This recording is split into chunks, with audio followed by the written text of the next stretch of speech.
Hello students, अस्सलाम वालेकुम। मैं वसीम सादिक कुरैशी। स्टूडेंट, जैसे कि आप जानते हैं कि महाराष्ट्र गवर्नमेंट की तरफ से हर साल जो है तो ब्रिज कोर्स चलाया जा रहा है। अभी पिछले साल भी हुआ था, इस साल भी हो रहा है।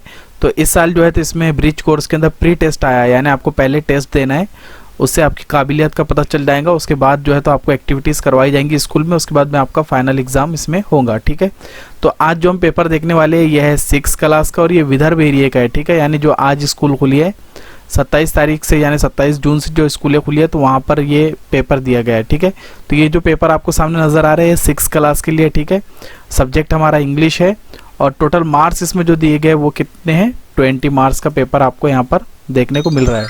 ठीक है, चलिए जल्दी से अब नीचे हम इसको अब देख लेते हैं। सबसे पहले आपको आपका नाम यहाँ पर दे देना है। उसके बाद आप देख रहे हैं कि यहाँ पर पहला क्वेश्चन दिया गया है। क्वेश्चन हमारे पास में ये है कि मैच द पेयर्स एंटोनिम्स। अब एंटोनिम्स किसको कहते हैं, तो एंटोनिम्स ऐसे अल्फाज जो उलट होते हैं, यानी उल्टे अल्फाज की जिद जो होती है उसको एंटोनिम्स कहते हैं। ठीक है, तो चलिए देख लेते हैं इनकी जिद क्या है। तो जैसे कि आप पहला यहाँ पर देख रहे हैं कि यहाँ पर दिया गया है हैप्पी, एक कॉलम के अंदर दिया गया है हैप्पी। अब हैप्पी की मीनिंग क्या होते हैं, तो यानी खुश होना। तो इसका उलट अल्फाज क्या आएगा, शॉर्ट, ब्रॉड, डर्टी, सैड। तो सैड यानी दुखी होना। ठीक है, यह हैप्पी यानी खुश, सैड यानी दुखी होना। ठीक है, दूसरा जो वर्ड यहाँ पर हमको देखने को मिल रहा है वो है क्लीन, यानी बहुत साफ। ठीक है, और इसका जो उलट अल्फाज आएगा वो आएगा डर्टी, यानी बहुत गंदा। ओके, नेक्स्ट देख लेते हैं। आप देख रहे हैं यहाँ पर नैरो, नैरो यानी बहुत ही बारीक, जो गलियाँ होती है हमारी इलाकों के अंदर बहुत बारीक होती है, तो बहुत ही नैरो होती है वो सारी। तो इसका उलट जो आएगा वो आएगा ब्रॉड, यानी बहुत ही चौड़ा। ठीक है, और यहाँ पर जो चौथा दिया गया वो है टॉल, यानी ऊंचा, शॉर्ट यानी कम वाला, यानी ठेंगना जिसको बोलेंगे हम। ठीक है, तो यहाँ पर इस तरीके से आपको उनके जवाब यहाँ पर आखिरी कॉलम के अंदर यहाँ पर लिखना है। ठीक है, तो इस तरीके से आपका पहला क्वेश्चन यहाँ पर कंप्लीट होगा। चलिए नेक्स्ट देख लेते हैं अब हम। क्वेश्चन 2 यहाँ पर दिया गया है। क्वेश्चन 2 को हम देख लेते हैं पहले कि इसमें क्या आपको देखने को मिल रहा है। तो क्वेश्चन 2 को हम पढ़े तो इसमें दे रहा है कि chose the correct synonyms of the given words. अब सिनोनिम्स जैसे हमने ऊपर देखे एंटोनिम्स, तो वैसा ये सिनोनिम्स है। सिनोनिम्स यानी सेम मानी रखने वाले। ठीक है, जैसे कि आप यहाँ पर देख रहे हैं कि क्राई, क्राई इसका आंसर इसमें क्या आएगा, स्पेक्ट, टेल या वीप। क्राई मीन्स होता रोना। ठीक है, तो इसमें से तीनों में से रोने का मीनिंग किसका होता, तो यहाँ पर आप जैसे कि देख रहे हैं कि इसका क्राई का जो सिनोनिम्स होगा वो होगा वीप, वीप यानी भी रोना। उसके बाद में है बोल्ड, बोल्ड यानी बहुत ही बहादुर, साहसी, यानी जिसके अंदर बहुत ज़्यादा साहस होता है, जो बहुत बहादुर होता है। तो इसके अंदर कौन सा है, स्कैरी, स्कैरी यानी डरा हुआ, ब्रेव यानी बहादुर, और काम यानी बहुत ही शांत स्वभाव का। ठीक है, तो यहाँ पर हमको क्या चाहिए, बोल्ड के लिए यानी बहुत ही साहसी, तो इसके लिए कौन सा वर्ड यहाँ पर आया है, ब्रेव। ठीक है, नेक्स्ट देख लेते हैं हम। एंग्री, एंग्री की मीनिंग होती है गुस्सैल, बहुत ही गुस्से में आने वाला। ठीक है, तो इसका हैप्पी तो नहीं आएगा, या एकदम सैड रहने वाला, दुखी रहने वाला भी इसमें नहीं आना है, तो यहाँ पर एनॉइड आएगा। ठीक है, एनॉइड यानी ये भी आता है, इसका मीनिंग भी होता है गुस्से में आने वाला बहुत जल्दी। ठीक है, या नाराज हो जाना भी इसके मीनिंग होते हैं। अब देखिए यहाँ पर शट, शट तो आपने बहुत बार सुना होगा, शट, शटर यानी बंद करना। तो यहाँ पर ओपन, मूव तो नहीं आने वाले हैं, तो ये क्लोज आएगा इसमें। ठीक है, तो इसका जो सिनोनिम है वो है क्लोज। तो इस तरीके से हमारी ये भी एक्टिविटी पूरी हो गई। चलिए नेक्स्ट देखते हैं हम नीचे क्या एक्टिविटी हमको देखने को मिल रही है। एक्टिविटी नंबर है 3। तीसरी एक्टिविटी के अंदर यहाँ पर आपको करना क्या है, चलिए क्वेश्चन 3, यह है क्वेश्चन 3। अब हमको क्या दे रहा है, use the given words to complete sentence. यहाँ पर आपको कुछ वर्ड्स दिए गए, आप देख रहे हैं, मिल्क, टाइगर, पेन, किचन। तो आपको इनको यूज करके यहाँ पर उनको फील करना है। ठीक है, यहाँ पर ये जगहों पर आपको उनको रखकर, ताकि ऐसा सेंटेंस बन जाए जो मीनिंगफुल हो एकदम। ठीक है, चलिए देखते हैं अब रखकर हम। तो सबसे पहला जो हमारे पास में सेंटेंस है 1 नंबर का वो है, माई मदर कुक्स इन द तो मेरी मदर खाना वाना पकाती है, कहाँ पर पकाते हैं खाना, तो किचन, पहले में आ गया हमारा किचन, ठीक है। दूसरे के अंदर हम देखते हैं अब यहाँ पर आई राइट विथ माई, अब आप किससे लिखते हैं, तो हम लिखते हैं पेन से, हो गया दूसरा भी। तीसरा देख लेते हैं dash dash dash is our national animal, वो कह रहे हैं कि यहाँ पर हमारा जो नेशनल कौमी एनिमल कौन सा है, तो यहाँ पर एनिमल का तो नाम ही वैसे एक ही है, तो वो है tiger. Tiger is our national animal.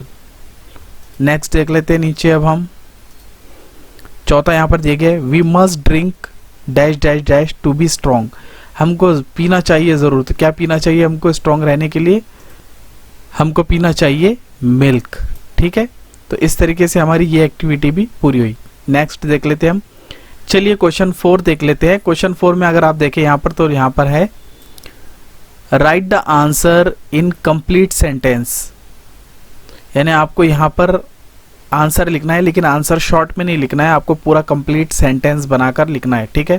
पहला क्वेश्चन यहाँ पर दिया गया है who teaches you English subject, यानी आपको इंग्लिश सब्जेक्ट कौन पढ़ाता है, तो आपको सेंटेंस बना के पूरा यहाँ पर लिख देना है, आपके टीचर का नाम भी उसमें आएगा।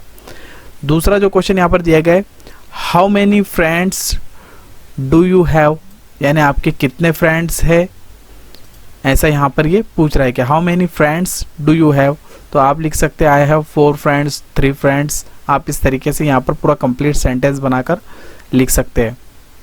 क्वेश्चन 3 देख लीजिए, यहाँ पर दिया गया है what is the colour of parrot, parrot का कौन सा कलर आता है, तो आपको पूरा लिखना है कि पैरोट कलर इज, और जो भी कलर उसका होता है वो आपको आगे लिख देना है। इस तरीके से आप इसको सॉल्व करते हुए चलेंगे। नेक्स्ट क्वेश्चन है वेयर डू यू लिव, आप कहाँ रहते हैं, और पांचवा जो क्वेश्चन है what is your school name, तो माई स्कूल नेम इज, जो भी आपकी स्कूल का नाम है आप वहाँ पर इसको लिख लेंगे, ठीक है। चलिए अगला क्वेश्चन देख लेते हैं हम, ये है question 5 right the rhyming words for, अब राइमिंग वर्ड्स किसको कहते हैं, ऐसे वर्ड्स जिनकी आवाज़ें मिलती जुलती रहती है, ठीक है। तो मंकी का राइमिंग वर्ड्स क्या आएगा, तो मंकी के लिए आप यूज़ कर सकते हैं फंकी, ठीक है, यानी आप इसके लिए यूज़ कर सकते हैं फंकी,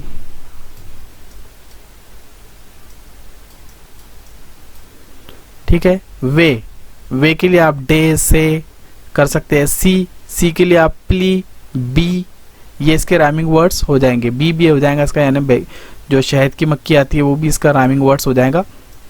उसके बाद में गोट यानी बकरी, इसका राइमिंग वर्ड्स आप अगर लिखे तो आप लिख सकते हैं फ्लोट, ये हो गया फ्लोट। तो इस तरीके से आप इसको सॉल्व करेंगे। राइमिंग वर्ड्स यानी ऐसे अल्फाज जिनकी आवाज़ें मिलती जुलती है, और ये अक्सर आपको पोएम्स के अंदर देखने को मिलेंगे। नेक्स्ट देख लेते हैं question 6 right the following number in figure, ये भी क्वेश्चन जो है तो 2 मार्क्स के लिए यहाँ पर दिया गया है, ठीक है। इनको फिगर में लिखना है। पहला है यहाँ पर 44, आपको क्या लिखना है 44 फिगर में इस तरीके से आप लिख लेंगे, हो गया। 39 आप यहाँ पर उसको लिख लेंगे। 85 यहाँ पर आप इसको लिख लेंगे, 85 जैसे भी लिखते हैं आप, ठीक है, आ गया 85। और नेक्स्ट अगर हम देखें नीचे अब तो 100, तो 100 कैसे लिखेंगे आप यहाँ पर लिख लेंगे। क्वेश्चन 7, और ये क्वेश्चन जो है तो 5 मार्क्स के लिए यहाँ पर दिया गया है, और इसका जो क्वेश्चन है वो है question 7 right a story on given points, यानी नीचे दिए गए जो पॉइंट्स है उस पर आपको एक स्टोरी लिखना है, ठीक है। स्टोरी का जो नाम है, इसका जो टाइटल है वो है द क्लेवर वुल्फ, यानी चालाक भेड़िया। क्लेवर मीन्स होता चालाक, ठीक है। तो यहाँ पर आप जैसे कि देख रहे हैं, यहाँ पर मैं आपको बता देता हूँ, अगर आप यहाँ पर देखें तो आपको बहुत सारे पॉइंट्स यहाँ पर देखने को मिल जाते हैं, लगभग 8 पॉइंट आपको देखने को मिल जाते हैं।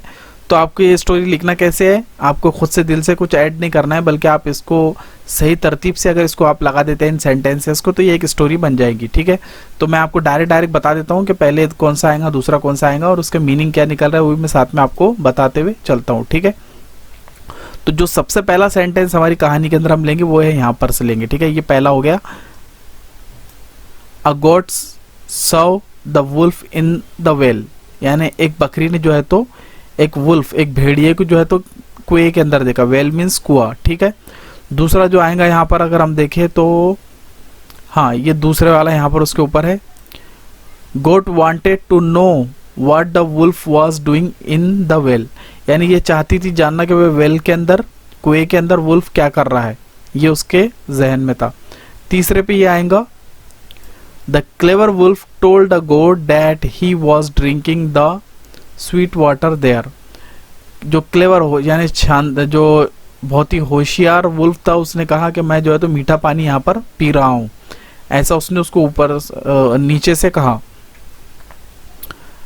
यहाँ पर देखिए उसने चौथे पे कहा, ये वाला आएगा चौथे पर, तो he asked the goat to come down to drink some water, उसने जो है तो गोट से कहा कि तुम भी नीचे आओ और कुछ पानी पी लो, क्योंकि उसने पानी की तारीफ ऊपर कर दिया था तीसरे सेंटेंस में कि बहुत मीठा पानी है, उसने कहा तुम भी आकर इसको पियो।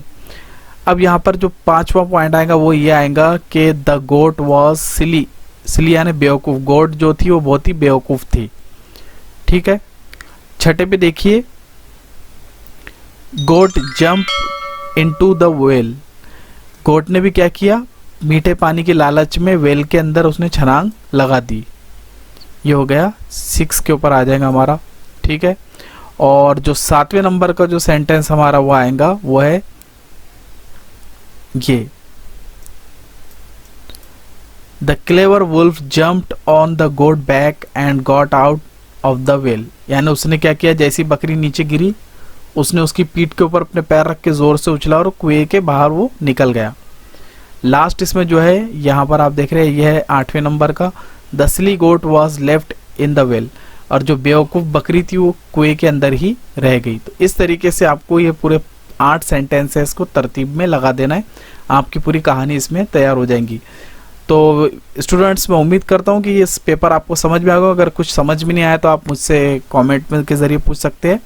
तो चलिए फिर मिलते हैं हम अगले पेपर के अंदर, अगले किसी और एक्टिविटी के अंदर। तब तक के लिए अपना ख्याल रखिए, हमें दुआ में याद रखिए, इस चैनल को सब्सक्राइब कीजिए और इसको शेयर करना ना भूलिए। चलिए मिलते हैं अगले वीडियो में, तब तक के लिए अपना ख्याल रखिए। अस्सलाम वालेकुम।